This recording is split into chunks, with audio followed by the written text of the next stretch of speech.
How's it going, everybody? It's your boy Jose, aka TheNYCGeek, aka TNG, aka your Elden Lord, even deep in the trenches in the middle of a culture war on Twitter. Still your Elden Lord, aka the one who sit the throne today, aka your tribal chief, aka the guy who wants to talk to you about X-Men 97 and give you my quick thoughts on the show that's been airing on Disney. As a time we're recording, the third episode came out today, Wednesday. This will come out obviously on Thursday since it takes me time to upload things.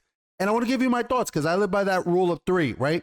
A lot of anime fans, we do that. I'm sure other people do it in other things, but it's always been something that I remember doing in anime. That's you watch the first 3 episodes. That's usually about an hour and a half. If you're not by that third episode, if you're not in, it's probably you're probably not gonna dig in. It might be some shows that people are like, well, give it 5 episodes, give it 6 episodes. It might be longer. I can get that, but for me, I've usually been like, man, by that 3rd episode, if you haven't hooked me in, and I gotta say, I want to talk about X-Men 97. It is not as terrible as I had feared, as I had thought it would be. That's not to say it's amazing. There are some people here who are acting like this is as good as the original. It's not. But it's mid. It's mid. And that's not the worst thing to be, right? You could be mid, especially for Disney mid. Whew, Jesus. But this is again only episode 3. I'm only recapping my 3-cap here. They could drop the ball. Next episode, it could get ultra woke, right? Who knows? But right now, it hasn't been terrible. Let me get some quick thoughts out here. I have mixed, I've mixed feelings about this show. Biggest complaint so far. This is a show that's 30 years. It's taking place 30 years later. It's obviously in story is picking up immediately after. But in terms of animation and our world, it has been 30 years. The animation for this show is awful, okay? And I'm not just talking about the character models. I am talking about the animation. It is janky as fuck. There are times where it's just choppy as hell, and you're like, what the hell is going on? Why is it like this? Again, go look at, and the third, it's funny, right? Because the 3rd episode that just came out feels a lot better in terms of animation than the first 2. Because if you look at that first episode, especially go to the first episode, it's about 15 minutes in where Jubilee is at a rave. I'll tell you that because I don't want to spoil too much. Jubilee's at a rave, and man, that dancing, her arms are like skipping like this, like and you're like, what the hell? It's crazy, right? Another thing that stuck with me is at times, and this is kind of something that's it's been a common complaint in modern day comics, is the X-Men. This is typical. At times, the X-Men don't feel like the X-Men. And that's because a lot of the people who write this stuff, a lot of people who write modern comics have no idea what it means to be a hero, okay? We want to see good guys fighting bad guys. And instead, they're like, eating beignets, however you pronounce it, breakfast in there. This is why comic book nowadays, the heroes are constantly eating or sitting in coffee shops because it's hipsters writing it who have no idea what the hell is going on. Like at one point, Rogue and Gambit are whining about making breakfast and they want to be playing basketball, but not be X-Men. Like, what the hell? This is not, at times the characters do not feel like, at times the characters do not feel like the X-Men. Okay? That's one of the things that I want to harp on. So those are 2 big complaints that I've had, is the animation, and at times the characters just don't feel like the characters. Now, let me give some praise. Right? They have been doing really, really well by my boy Cyclops. Like, they have really. I thought they were gonna shit on him immediately. First episode, they were gonna cuck his ass and then throw his ass out, and Storm was gonna take over the team. Nah, man, they have been giving him some badass fighting scenes. Like, they've been making Cyclops feel like a bad motherfucker, which is good. This is good. And which is because, like, normally when you think X-Men, especially back in the animated series, it was really kind of like, all the characters had their times to shine, right? But the breakout character was always Wolverine. He's always been one of the most popular characters in that X-Men, universe. And it really has not been all about Wolverine. I'm really liking that. Really digging that. One of the and let me touch upon the elephant in the room, which is Morph, right? How woke is this show? it's so weird because this is how you can tell sometimes these people shoot themselves in the foot, right? If you hadn't said jack about Morph being non-binary or any of this stuff, probably nobody would have been like, oh, because they don't mention it in the show. It's not brought up, right?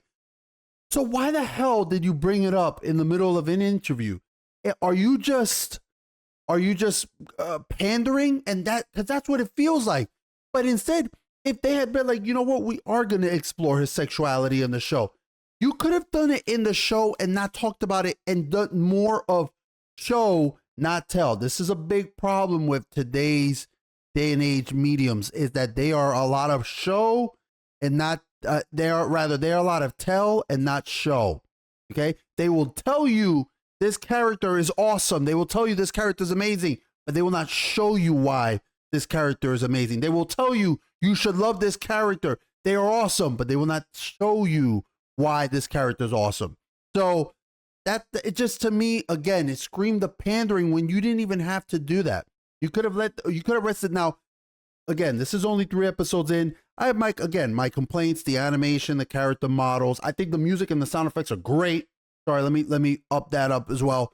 The music and the sound effects, top notch. The voice acting at times is a little weak. I gotta say, at times it could be a little weak. Cyclops and Storm's voice acting, woo, chef's kiss for the two of them. But Wolverine's, but anyway, yeah, I just want to give my quick thoughts. This is going to be a very, very fast video, right?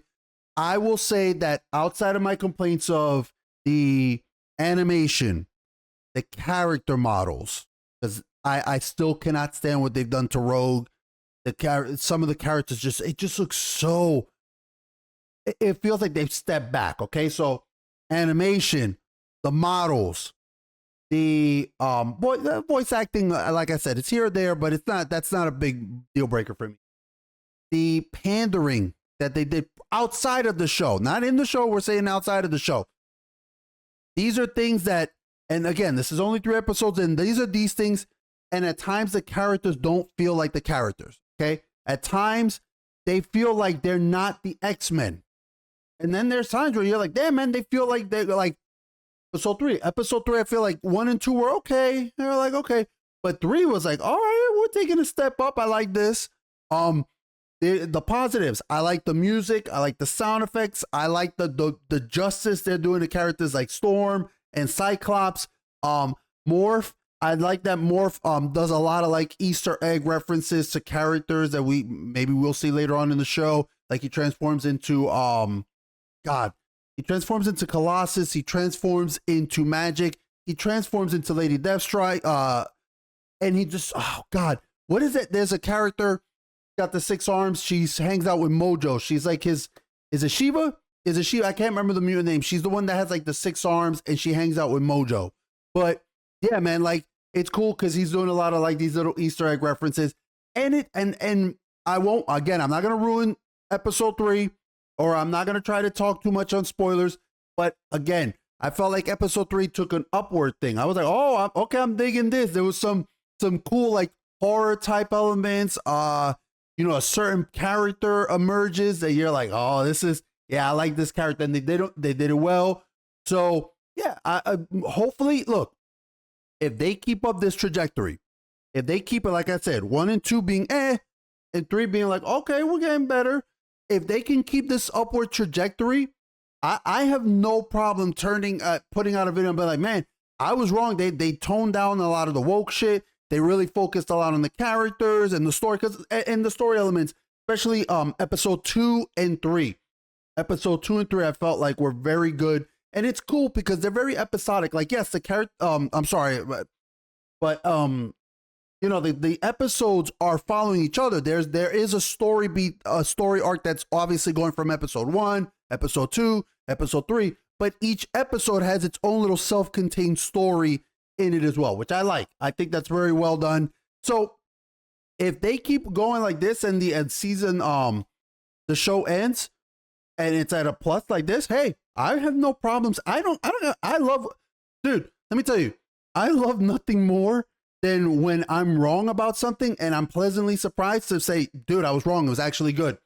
I will have no problem saying that. Again, though, this is only 3 episodes in. Okay?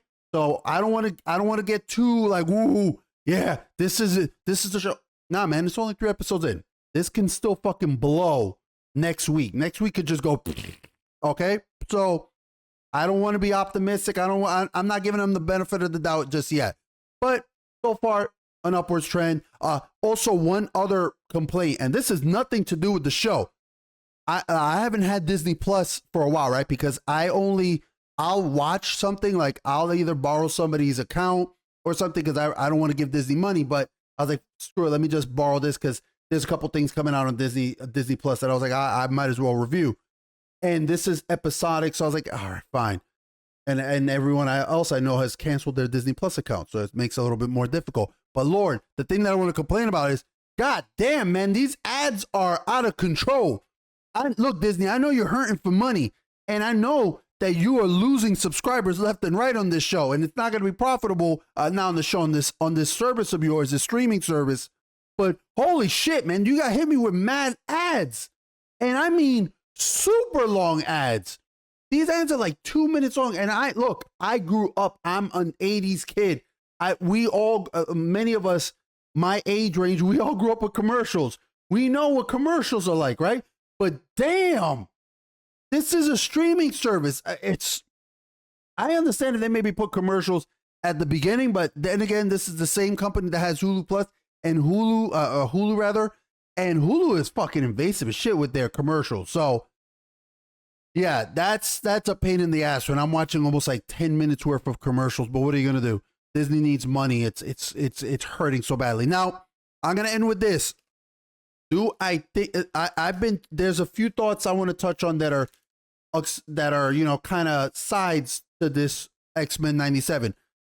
I didn't discuss the whole thing that they got rid of Bay DeMayo, whatever his name was, right? They got rid of him. I don't know why. We still don't know why, and I don't know if they've touched on that. If there's been any allegations. Or when I know that he had like an OnlyFans or something like that, but it was supposedly it was a like a non-lewd one. But they like literally fired his ass a week or two before the show premiered. So again, could have been something was about to surface and Disney's trying to get ahead of it. I don't know how that speaks for the show, because I will say this guy he's like it's weird, right? Because he had Henry Cavill's back when it came to The Witcher and wanting to stick with the lore. So I can appreciate that. I may not agree with any of his politics and stuff like that, but as a creator, I could appreciate someone being like, look, man, this is what I want, but this is what the creator made, and I'm gonna keep it true to the creator, right? Because that's all we ever say. That's all we ever ask. If you have an IP, why must you try to change it to fit your own narrative, your own modern audience bullshit? But I don't know if he's the one who really was like, man, I want to keep this as close to the X-Men as I can. And now he's gone. So who knows how that speaks to the future of the later seasons for this show? Who knows? 2, as far as I know, this is not going to be canon to the MCU. And they're talking about maybe trying to do Spider-Man 94. I don't know how I feel about that, because the X-Men, here's the thing. I feel like Marvel, even though Disney has ruined so much, right? Marvel, the comics, has more love for the X-Men than they do for freaking Spider-Man. They have dunked and cucked and shat on Peter Parker for so goddamn long, man. So I don't know what the hell they're gonna do. But those are the 2 things I wanted to talk about, was the side stuff with the creator not the creator, the whatever head writer or whatever he was for this. And the talk about that this isn't canon with the MCU. One also last thing is, as well as this might be doing, right? Because this is very highly reviewed by people. These are the same people who I'm sure highly reviewed Mrs. Marvel on Disney Plus, and they're willing to consume anything. Bottom line is, Disney's not doing this as a charity, okay? They are still hemorrhaging subscribers. So if this doesn't bring them if this doesn't bring them new people, if all this does is maybe stave off, you know, people from leaving, but it doesn't increase their subscriber count, that's not a good thing. That's actually pretty damn bad, because X-Men, the animated series, was such a beloved project. And if you cannot bring in that many more eyeballs into your streaming service with X-Men 97, I don't know what the hell else you can do, because that just speaks of apathy. That speaks of apathy, and that is the killer of properties. Because if people love or hate your projects, they might hate watch it. Or they might be like, oh, I love it, I'm gonna go watch it. But if they don't give a shit about it anymore and they forget about it, that's when it's just like, dude, they don't even care. They're not even bothering to show up. So we'll see. We'll see how this pans out for the X-Men. Anyway, thank you, everybody. My next video will be talking about Arc. That has really been hard to get through. Okay, because I have, like I said, I've been at least semi enjoying X-Men 97. But I got to tell you, the Arc animated series has been awful. It's been awful. And I have been struggling just to watch 3 episodes of it. I finished 2. I had a whole goddamn weekend, and I could only get through 2 because I had to keep pausing it and just being like, I can't take this anymore. It's so cringy. So I'll give you my thoughts on that next. And then, yes, I do have there's a lot coming forward in the future. I'll be watching The Acolyte, unfortunately. We're going to be watching a lot of these shows and giving my reviews. What I will probably be doing, and I'm sorry to make this video a little longer, I'm sorry to apologize. What I'll probably be doing, especially with shows like House of the Dragon or Rings of Power of the sort, is I used to do episode breakdowns, and I still will do that. But what I'll probably do is I'll probably just sum up my thoughts very fast, right? As fast as I am, which is very long-winded. I'll sum up my thoughts, give up a quick review. And then I will do the next video after that will also be a episode breakdown where I do the whole dissection and we go scene by scene like I used to do. So I just wanted to give a heads up. Anyway, thank you guys so much for tuning in. I appreciate it. Please, guys, if you are enjoying the X-Men series, or if you're hating it, or if you're what, just let me know. Just let me know what you guys think about the X-Men 97 series. What have your thoughts been? It's been crazy out there on Twitter. It's been a war zone. We will touch on that too, and just continually discuss what has been going on with this mad culture war that's been happening, because it feels like every time you wake up, there's a new development out there. So anyway, thank you guys so much. As always, please, please, please take care of yourselves out there. It's freaking crazy. Horrible events that have happened in Baltimore just show life is not a guarantee. Please spend some time with your loved ones. Tell them you care about them. Take care of yourselves. Cherish your times. Please try your best to stay safe. Okay, please take care of yourselves. Stay safe.